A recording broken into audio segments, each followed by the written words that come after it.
0.9 of an inch. And you know you've got some real bullets in your hands, don't you, when you've got the 45-70?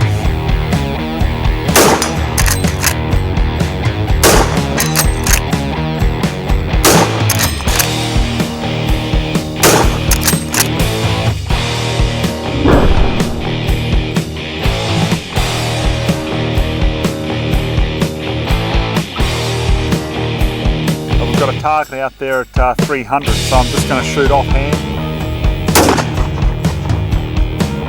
That's got it. Hit.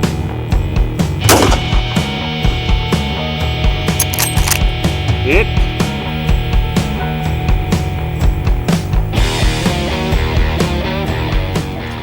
Hey guys, and welcome to Aussie Reviews. Well, today I'm checking out the Marlin 1895 Big Loop 45-70 rifle.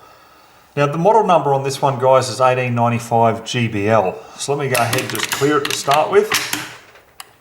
So as the name implies, the big loop refers to the actual lever here, where it's a very large loop. So it's designed if you're wearing gloves, you know, whether it be out in the winter or whatever, you can still fit your fingers through there and cycle the action.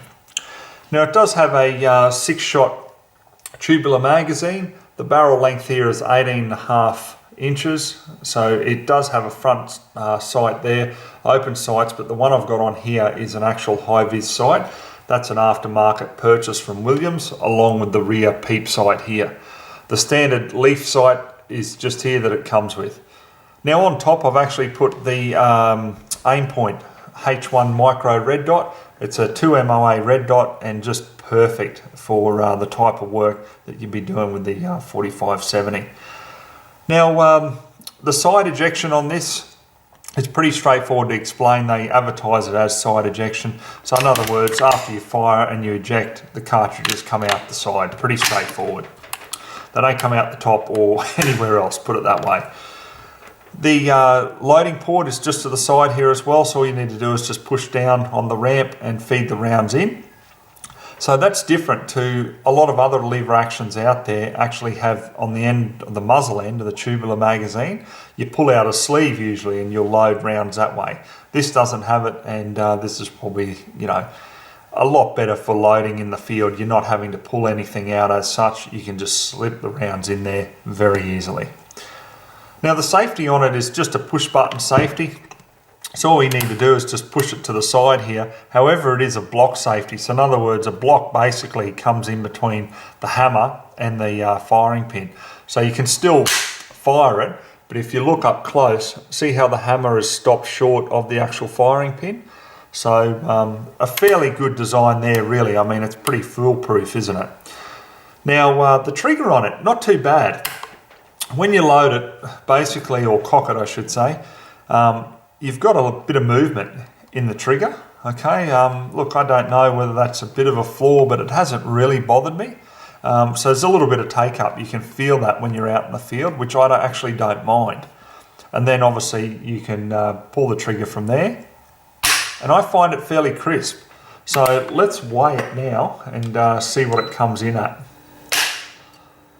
Okay, so just over 5 pounds, and that's what I've found when I've tested it a couple of times. So look, not too light, but definitely not too heavy. Out in the field, I find it quite acceptable. So let's give you a run by of it, guys. Very nicely finished, I think. We've got the nice rubber kick pad at the back, rear sling attachment, the laminate stock with the laser checkering. You can see the blued finish on the solid top receiver, more checkering at the front here, and then finally you've got the front sling attachment. So just overall, I just think it is finished quite nicely. Now, the weight of it, guys, is 7 pounds or 3.1 kilos, and we're about 37 inches in overall length or 94 centimeters. So, you know, because it is a carbine, a little bit shorter than your standard length. Price-wise, you're going to be paying about $1,350 for one of these rifles. So, look, not ultra cheap, but it depends on the US dollar. That's the bottom line. Anyhow, guys, let's get out on the farm now. I want to show you what this awesome caliber and rifle is capable of. Alright guys, now the 45-70 is far from a bench gun, but what I wanted to do was just run the two different types of ammo I've got through down there at 50 yards, just to sort of see and make sure I'm on target here, and that we've got the red dot pretty much sighted in before we go having a bit of fun with the rifle. So just to run you through the different ammos, we've got the 405 grain soft points from Remington. Now these were $81 for the packet, so they're just pretty much a smidge over $4 a shot.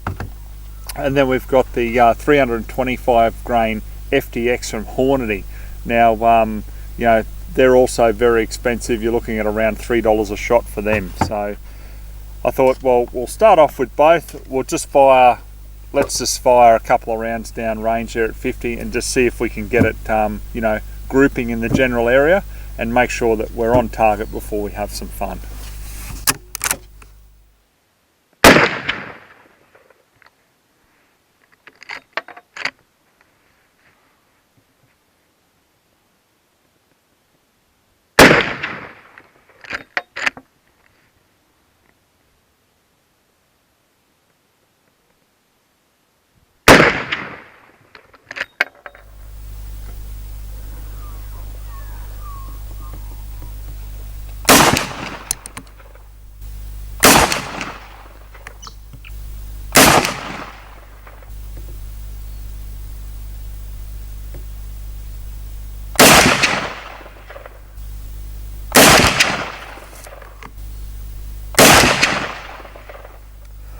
Okay guys, so as I say, it's not a bench rifle by any means, but just to give you an idea of the accuracy there, just using a simple red dot.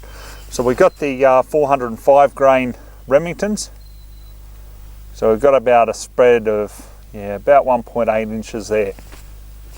Then we come down to the Hornady. Now they've all dropped low, so I'm going to have to bring the elevation up, but we should have under an inch there.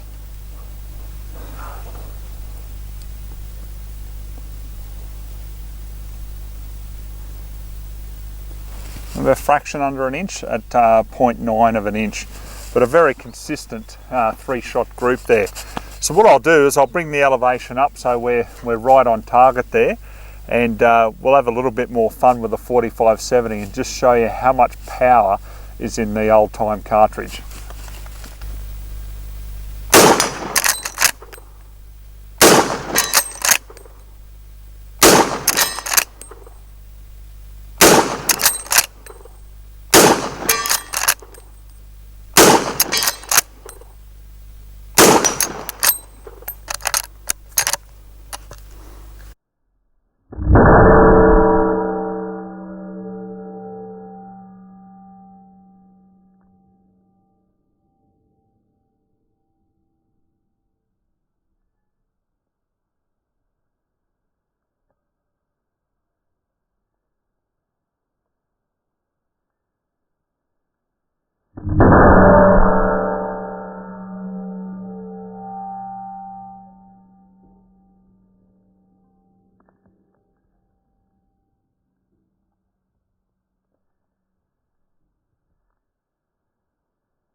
Now you know you've got some real bullets in your hands, don't you, when you've got the 45-70.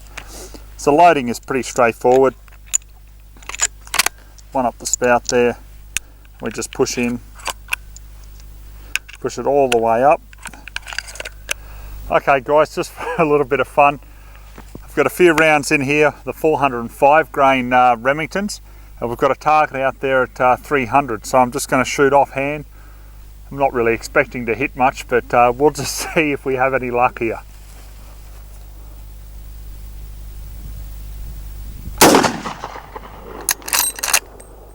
Just high, low,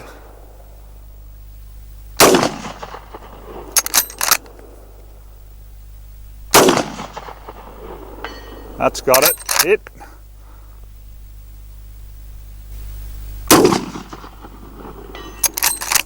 Hit.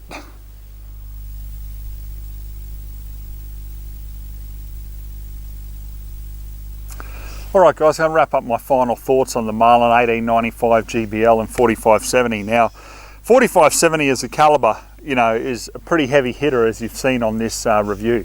So you really have to have a specific purpose for it.